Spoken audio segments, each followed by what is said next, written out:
한국경제TV 생생한 실전 투자 정보 와우퀴. 월 5,000원 커피값으로 투자 정보가 내 손 안에 배달됩니다. 와우킥 N에서 만나요. 네, 연속기획 2026년 섹터 전망 시작하겠습니다. 오늘은 바이오에 이어서 반도체 업종을 체크해 볼 텐데요.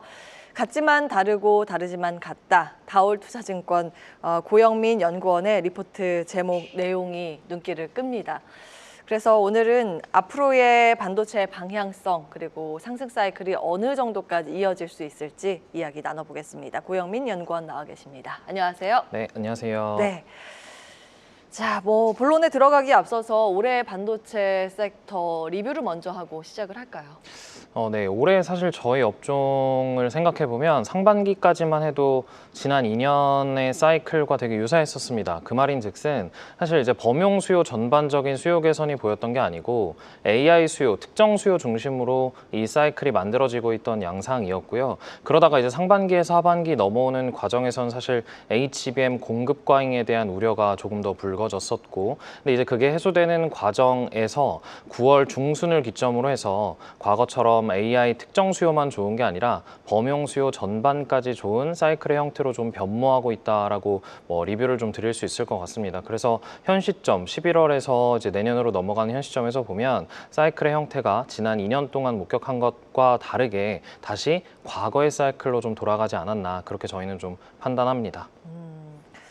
지난 2년간 이어졌던 반도체 상승 사이클의 형태가 좀 달라졌다고 리포트에 쓰셨던데 네. 어떤 부분이 달라졌는지 또 주목해야 할 부분은 무엇인지 정리해 주신다면요. 사실 이게 이제 제 자료 이번 제목인 같지만 다르고 다르지만 같다라는 부분이 좀 설명할 수 있는 부분이 될 것 같아요. 근데 이제 보통 이제 반도체 사이클은 사실 한 가지 수요가 결정을 했었습니다. 그 수요라 하면 PC, 모바일, 그리고 서버 쪽에서 나오는 그 일반적인 범용 수요가 계속해서 사이클을 끌고 갔었던 상황인데, 사실 지난 23년 이후부터 이 수요가 아니라 HBM이라고 부를 수 있는 그 AI 특정 수요만 좋은 형태로 좀 전개가 됐었고요. 그래서 모든 서버에 대한 투자보다 AI 서버 중심으로 투자가 됐었던 형태가 좀 지난 형태였습니다. 그러다가 앞서서 말씀드린 대로 이제 9월 중순을 기점으로 해서 다시 옛날 양상으로 돌아갔다라고 표현을 좀 드렸는데, 그 말인즉슨 AI 서버 중심으로만이 아니라 일반 서버까지 전반적인 확대가 되고 있는 국면이다라는 게 좀 포인트고요. 그 과정에서 이제 같지만 다르고라는 부분이 뭐냐라고 놓고 봤을 때, 과거 대비해서 좋은 사이클임에도 불구하고 삼성전자 그리고 SK하이닉스, 마이크론 같은 생산업체들이 공급을 늘리고 싶은데 물리적으로 늘리는 그 제약이 존재합니다. 그 부분이 사실 공간이 없어서인 거고요. 이 공간이 유의미하게 늘어날 수 있는 시점, 그 부분을 감안하면 아무리 빨라도 26년 하반기, 그리고 유의미한 확대는 27년입니다. 그렇기 때문에 같지만 다르다, 그 부분이 과거처럼 좋은 사이클이지만 이전보다 공급 증가가 늦어져서 26년 말까지 장기적으로 이익과 가격 상승세가 지속될 수 있는 그런 사이클이다 라는 부분을 좀 말씀드리는 거고, 또 이제 반대로 다르지만 같은 부분, 이게 이제 결국 또 하나의 중요한 포인트가 될 것 같은데, 사실 이번 사이클 들어와서 최근에 되게 다르다라고 표현할 수 있는 부분 중에 하나가 마치 HBM처럼 일반 범용 수요, 커머디티 수요들도 장기적인 공급 가시성이 나오고 있다라는 게 이제 장기 공급 계약이라고 부르는 LTA라는 계약 형태 때문에 그 기대감이 커지고 있습니다. 그러나 이제 이 부분에 대해서 긍정적으로 보는 시각이지만 저희는 일정 부분 과거의 본질과 동일하다, 즉 커머디티의 속성을 그대로 띠고 있을 가능성이 높다라고 좀 보고 있어서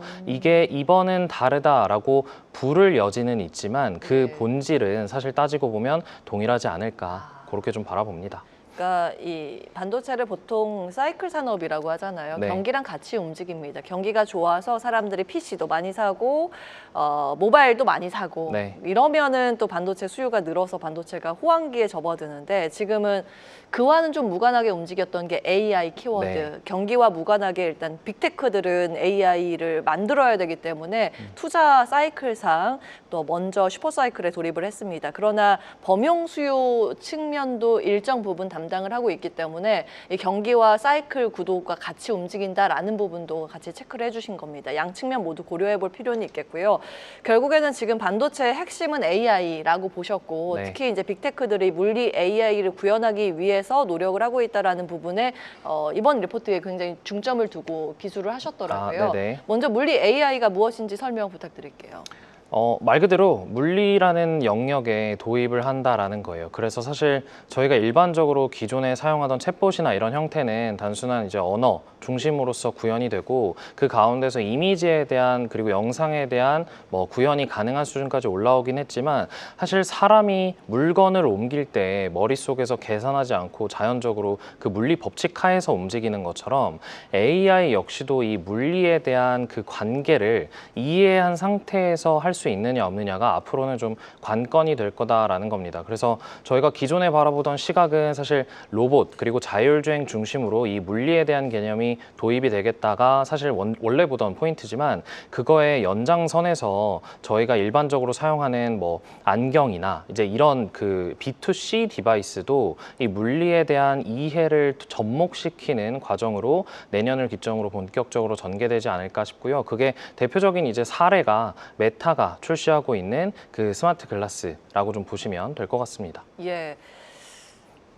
간단하죠, 사실은. 우리가 뇌에서 사고를 하는 거는 보이지 않습니다. 이제 무형의 그 사고의 흐름인데 AI도 그런 과정을 거쳐서 어떠한 서비스를 하고 있는 거죠. 그거를 보이는 물건에 입히는 게 이제 물리 AI라고 보시면 됩니다. 로봇 자율주행은 익히 알려져 있던 내용이고 안경까지 좀 스마트 글라스 네. 쪽도 말씀을 해주시는 것 같아요. 그게 일반적으로 많이 쓰이게 될까요? 안경 같은 경우에는?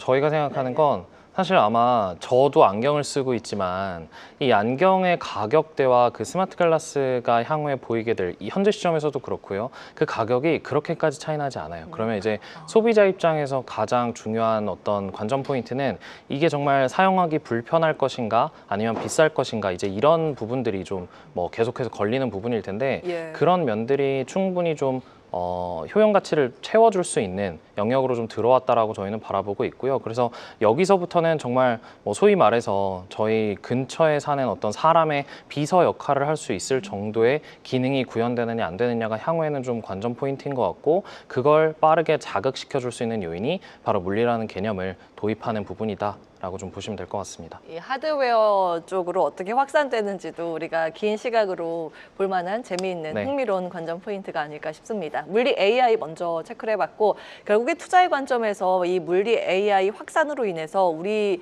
국내 기업 중에서는 어떤 기업이 수혜를 받을 것인가 뭐 당연한 이야기겠습니다만 그 가장 윗단의 선봉주자가 삼성전자와 SK 하이닉스이지 않습니까? 네. 그래서 이 종목 가운데 특히 뭐 둘 다 긍정적으로 보셨지만 네. 하이닉스를 최선호주로 유지를 하셨더라고요. 네, 사실 말씀 주신 대로 그 제가 아까 서두에 말씀드렸지만 이번 사이클의 형태가 특정 수요만 좋은 게 아니라 전반적인 그 범용 수요까지도 좋아지고 있는 국면이다라고 말씀을 드렸고 이제 그러다 보니까 이 과정에서는 삼성전자, 하이닉스 양측 모두 수혜를 볼 수 있는 업황에 진입했다라고 봅니다. 대신 이제 일정 부분의 그 멀티플 측면에서의 리레이팅 여지가 조금 더 남아있는 곳이 어딜까라는 관점을 고민하면서 최선호주에 대한 구분을 좀 정했다라고 보시면 될 것 같고요. 그런 면에서는 HBM 그리고 범용 제품 모두 사실 기술 리더십이 1등으로 좀 올라온 하이닉스 기준을 저희가 이제 좀 바라보고 있는 거고 그래서 최선호주에 대한 뭐 그런 약간의 차별성은 조금 뒀다라고 보시면 될 것 같습니다. 예. 네, 주가 측면에서 단기간에 가파르게 오른 측면도 없지 않아 있습니다. 네. 지금은 60만 원 돌파한 후에 안착 시도가 계속되고 있는데 네. 그러면 목표 주가는 어디까지 보시는지 적정 주가 어떻게 산출하셨어요? 네, 저희가 내년도 바라보는 이익 규모 70조 중반 수준까지 해서 이제 70조. 바라보는 멀티플에 대해서 앞서서 이제 그 리레이팅이 가능한 기술 리더십이다라고 표현을 좀 드렸는데 이제 그 부분이 기존의 직전 고점이었던 게 24년 7월에 형성했던 2.2배였습니다. 근데 그 멀티플에 대한 확장이 3.2배까지 도달 가능하겠다라고 저희는 바라보고 있는 거고요. 네. 그래서 이제 그 기준으로 산출한 적정 주가가 저희가 지금 생각했을 때는 76만 원 정도 선을 좀 바라보고 있고 예. 향후 이 부분이 조금 더 업사이드가 생긴다의 관점에서는 결국 변수는 첫 번째로는 저희가 바라보는 지금 수준보다 어닝의 레벨이 더 올라가는지, 그건 결국 가격 상승세가 더 지속되느냐, 여기에 좀 치중이 될 것 같고요. 두 번째는 3.2배를 도입한다라고 말씀을 드렸는데 예. 그 멀티플이 추가적인 확장이 나올지, 이 두 가지가 변수라고 생각을 합니다. 그래서 현 시점에서 저희가 바라보는 근거에 대해서는 이렇게 네. 좀 말씀드렸고요. 네, 현재 주가 산정으로는 76만 원, 목표가 말씀을 주셨는데 두 가지 포인트예요.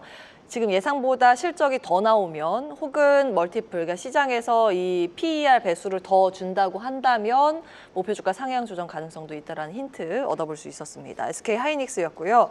최근 시장의 관심은 이제 소부장주로도 옮겨가는 것 같습니다. 소부장주에 대한 의견은 어떠세요?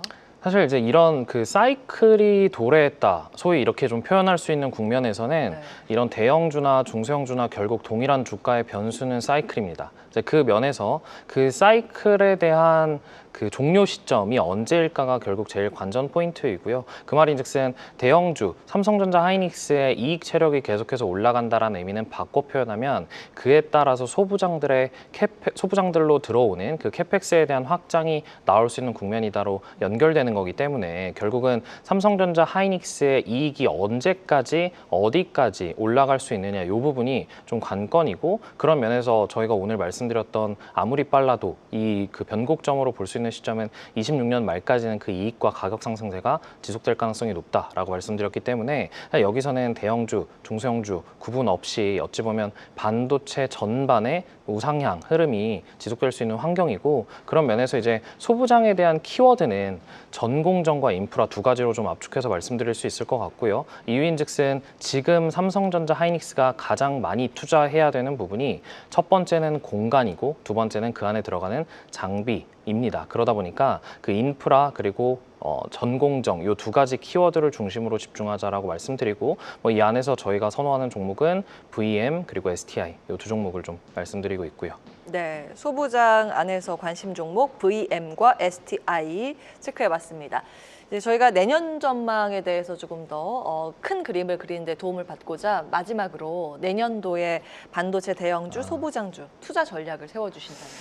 네, 앞서 말씀드린 것처럼 결국 대형주, 그다음에 소부장 다 구분 없이 결국 사이클이라는 변수가 가장 중요하고요. 그 말인즉슨 다시 표현하면 이번 업사이클 가격 상승세가 언제 끝날 것이냐, 언제까지 지속될 것이냐인데, 저희 자료 제목 같지만 다르고라는 조금 더 차별적으로 좋은 포인트에 주가가 집중할 부분은 내년 상반기라고 보고요. 내년 하반기는 오히려 다르지만 본질적으로 같은 부분에 집중할 가능성이 높다라고 봐서, 그때는 이번 사이클이 여기서 끝날 겁니다라고 지금 그러니까 어떤 단언을 드리려는 게 아니라, 사실 그때는 경계해야 될 변수들도 있기 때문에 오히려 편하게 타율 좋게 비중 확대를 적극적으로 해볼 수 있는 시기는 내년 상반기까지다라고 생각하는 거고요. 그 이후에 내년 하반기는 상황을 보면서 대응하는 전략이 필요하다라고 저희는 좀 말씀을 드리겠습니다. 내년도에 상고하저의 가능성도 어느 정도 염두에 두고 계셨습니다.